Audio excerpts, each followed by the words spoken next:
En la siguiente producción, nos proponemos proyectar las causas y las consecuencias políticas, culturales y socioeconómicas de la unificación de Alemania, que más tarde daría lugar a la formación del Estado-Nación. Durante la segunda mitad del siglo XIX, los estados alemanes todavía no estaban unificados bajo un único poder, sino que conformaban un conglomerado de pequeños países independientes. Sin embargo, tras las guerras napoleónicas, formaron la Confederación Alemana en 1815, como medida de protección común, lo que no implicaba renunciar a su soberanía ni a su independencia. La Confederación era presidida por la Casa de Austria y agrupaba nada menos que a 39 estados soberanos, con desigual peso económico y militar. Los estados más poderosos sin duda eran los de Austria y Prusia, que rivalizaban entre sí. Existía entre ellos un conflicto de intereses en cuanto a lograr la hegemonía sobre los pueblos germánicos. Es importante destacar que mientras que Austria fue contraria a la unificación alemana, Prusia la deseaba para aumentar su poder sobre el territorio y ampliar el desarrollo industrial. Sin embargo, la confederación solo funcionaba cuando las posiciones de ambos coincidían, lo que trajo como inevitable consecuencia que ésta fuese débil e inefectiva.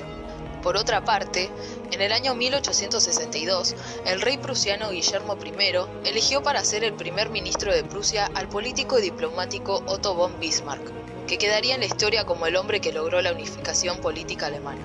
La idea de Guillermo I era unificar los estados alemanes, logrando así formar el Imperio Alemán, con Prusia como columna vertebral, excluyendo por supuesto a Austria. Este proceso sería organizado por Bismarck. Sin embargo, el diplomático creía que para lograr el objetivo era necesaria una reforma militar. Gracias a ella, logró aumentar el poder bélico de Prusia, ampliando el número de militares e invirtiendo en la producción de armamentos. Otto von Bismarck vería al ejército como una herramienta diplomática que le permitiría que el resto de los estados germánicos se uniesen a Prusia voluntariamente. El primer paso para la unificación germánica fue la Guerra de los Ducados. En 1864, con el apoyo de Austria, Prusia conquistó los ducados de Holstein y Schleswig. Ese mismo año, el ejército, bajo el mando del mariscal prusiano Helmut von Moltke, derrotó a los daneses, forzándolos a pedir la paz. En 1865, Austria y Prusia se repartieron los ducados. Austria recibiría su parte del botín de guerra con la adquisición del ducado de Holstein, pero von Bismarck veía en Austria un gran obstáculo para su proyecto de unificación. Aprovechando la desventajosa posición estratégica de Holstein, obstaculiza la administración austríaca en ese ducado. Las tensiones entre ambos fueron creciendo, hasta que finalmente Bismarck la llevó a su punto culminante, enviando sus tropas a Holstein. De esa forma, comenzaba la guerra contra Austria, que se denominó Guerra Austro-Prusiana. Esta guerra terminaría con el triunfo de Prusia, y poseía ahora el control de los estados del norte de la Confederación. Con su mayor rival fuera de juego, Bismarck estaba a punto de culminar su unificación alemana, siempre en beneficio de Prusia. Tan solo le quedaba incorporar a los estados alemanes del sur, que mantenían su independencia. Para dar este último paso, necesitaba un nuevo enemigo. Este sería el emperador de Francia, Napoleón III, quien se opondría a la idea de unificación. Luego de un problema de sucesión en el trono de España y el temor de Napoleón III al surgimiento del poder prusiano en la península ibérica, se opuso y declaró la guerra a Prusia en 1870. Con un ejército formado por militares prusianos y germánicos, Prusia condujo la invasión y conquista de Francia. Gracias a esta victoria, Guillermo I fue proclamado emperador de Alemania en 1871, contemplando el proceso de unificación de Alemania y creando así el Imperio Alemán. Asimismo, el propio Bismarck fue nombrado canciller del nuevo imperio. En 1871 fue firmado el Tratado de Frankfurt entre Francia y Alemania. Como vencidos, los franceses tuvieron que pagar una elevada indemnización de guerra y ceder a Alemania los territorios de Lorena y Alsacia.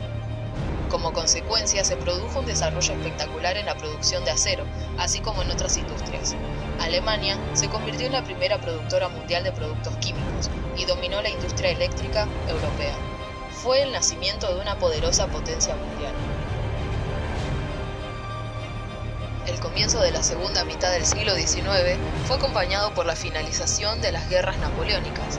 Alemania, hasta entonces conformada por 38 estados soberanos, fue desde el punto de vista económico uno de los premios informales que Gran Bretaña recibió por haber derrotado a Francia napoleónica. Gran Bretaña recobró así su posición de dominio sobre la economía alemana.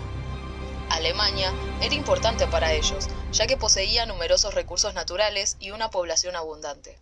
Destruido el sistema aduanero napoleónico, Alemania sufrió una verdadera invasión de productos manufacturados ingleses, que arruinó su naciente industria que se había producido mediante el mecanismo de sustitución de importaciones. Hasta el establecimiento de la política aduanera napoleónica, Alemania había sido una región productora de materia prima e importadora de productos industriales, es decir, era una región agrícola, y recobró ese carácter una vez destruido el bloqueo y la imposición de una política económica de bajos aranceles y libre comercio. No obstante, la presencia francesa había sido, desde ciertas perspectivas, favorecedora. Su política fomentaba el particularismo de cada estado alemán y la simplificación de las aduanas interiores que permitió nuevos e importantes movimientos de mano de obra y de capital. Al mismo tiempo que se restablecía la paz y Alemania recibía la competencia de las manufacturas inglesas gracias al rompimiento del bloqueo continental, la burocracia prusiana entorpecía las aspiraciones de la industria nacional con la introducción de la doctrina del liberalismo económico de Adam Smith. Después de 1815, Prusia, el estado alemán más importante, inspiró su política económica en las doctrinas del liberalismo económico.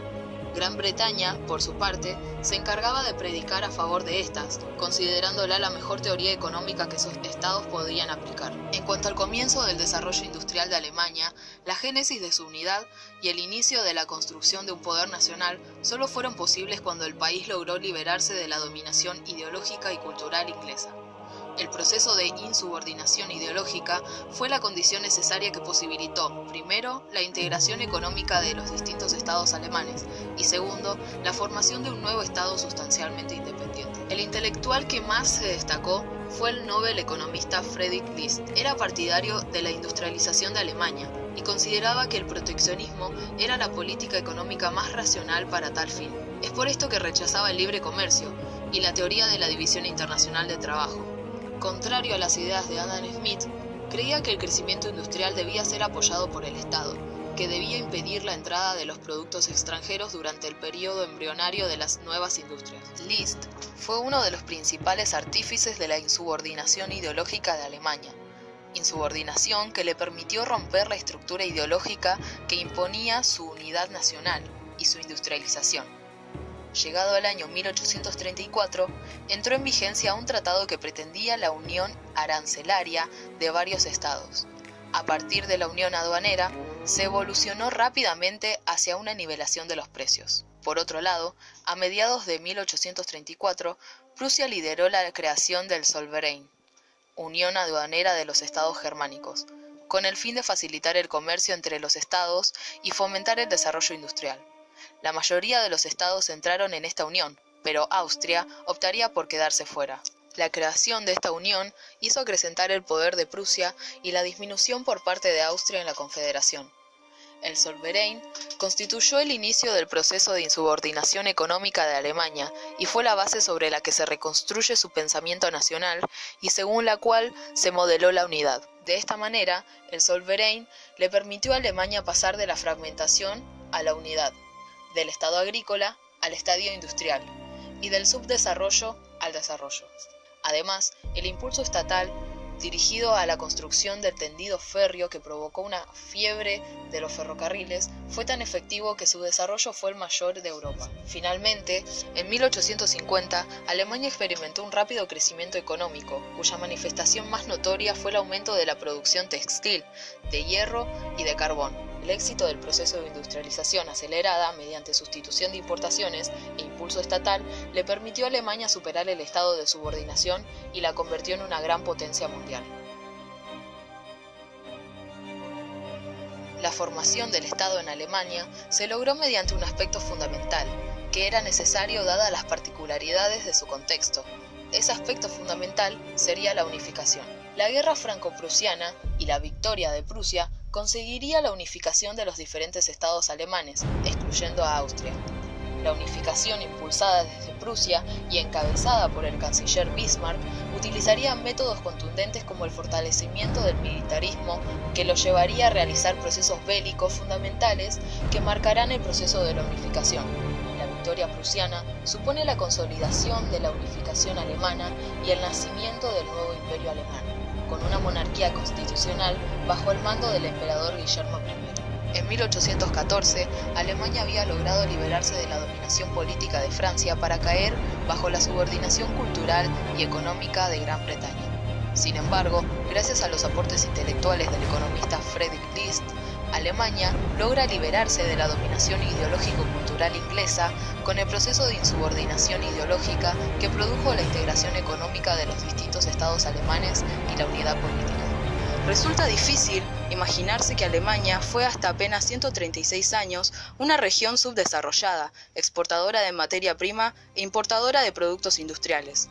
Una región subordinada política, económica e ideológicamente a Inglaterra, dividida en 33 estados independientes y rivales entre sí. En fin, una región que constituía parte de la periferia del sistema internacional, sometida a la dominación de las estructuras hegemónicas del poder mundial.